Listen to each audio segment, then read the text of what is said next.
со храна има многу приказни експерименти.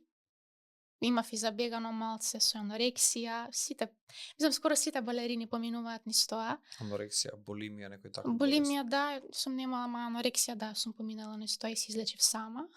Како влезе, како мислам, тоа се стига таму со глад, претпоставувам. Да. Едноставно телото не ти прима веќе храна. Да, искрено мислам дека прв пат зборувам за ова на овој подкаст.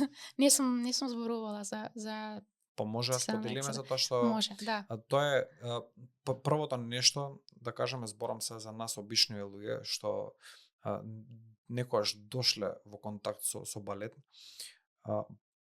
Првиот стереотип, а најверојатно и вистина е дека балерините стварно многу гладуваат и многу се подложни на таков тип на болести како што се анорексија и булимија. Едноставно телото да не им прифаќа храна поради тоа што премногу долго гладуваат. Точно, тоа најчесто се случува во школа. Мислам, во театрите веќе не толку, но во школа, да, многу често балерините поминуваат низ тоа. Зборам во Русија. Сега тука не, ама во Русија да. Таква не е професијата едноставно, затоа што например педагозите во Русија знаат да ти кажат, не знам, ти се гледа дека се доручкувала денес и така натаму. Мислам, баш се, да, брутални, може да кажат, не знам, стомакот нешто подсобери го денес, малце ти е така. Така да и затоа балерините, например, од денес не јадам ништо. И така и се случува тоа. Не, со мене како се случи, гледав на YouTube дека балерините се многу слабички, дека јас морам да ослабам за да станам дел од, за да отидам во Русија и да ме примат во тоа школа, затоа што со таа килажа што имав, немаше да ме примат, реално.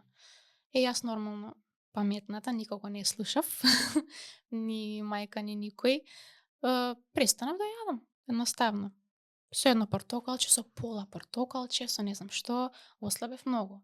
Не знам, нема да јадам месо, нема да јадам сирење, нема да јадам, се тргнав. Си најде рецепт, Си најдов, диета по јас твоја. сама. Да, никого не слушам, кој ми збори. Престанав да јадам и ослабев толку многу, значи изгледав како скелет, реално. Зимас како дојдов на распуст во Скопје, се разболев нешто со температура, дали нешто, некоја бактерија фатив и не можев да јадам уште толку. И ослабев толку да падна во несвес. Не можев да облечам ни едни панталони, ни едни фармерки и кога сватив дека фармерките ги закопчувам, тие ми паѓаат, сватив дека треба нешто да правам. Нешто да се случува. Да. И сама реков од утре ќе престанам со овие глупости и ќе си јадам нормално, здраво, умерено, ама нормално. И ќе јадам се. Така да сама некако се излечив. Не знам, не можам ни да замислам, значи за колку строга диета се работи, но и да не си во таа ситуација, ти сеедно мораш да внимаваш на изгледот. Значи, да. И да не е толку строга, сигурно е 10 пати построга од колку што нормален човек кој што внимава на храна си наметнува на себе си како диета. Како изгледа, да кажем, од кога нели свати дека нормално сакаш да се храниш, да функционираш, која е твојата исхрана, кој е твојот режим кој што го следиш, да кажеме. Затоа што ти сепак си многу високо ниво на балерина.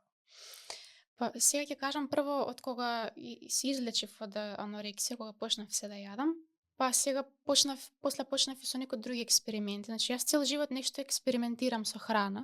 Значи ова се случува во Перм? Да, ова со анорексијата се случува во Перм. Да, затоа што доаѓам, гледам дека сите изгледаат на балерини и секам да, нема да јадам тука. Ќе јадам помалце. Така да, се случува во Перм.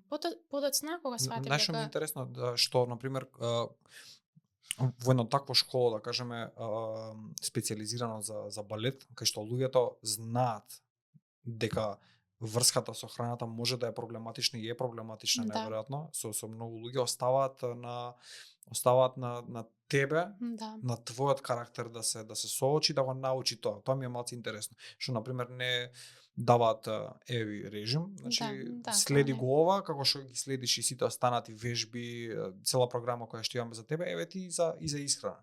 Тоа не го прават. Да. Исто што ме свести тоа што педагогот во Перм ми рече дека ќе ме вратат дома.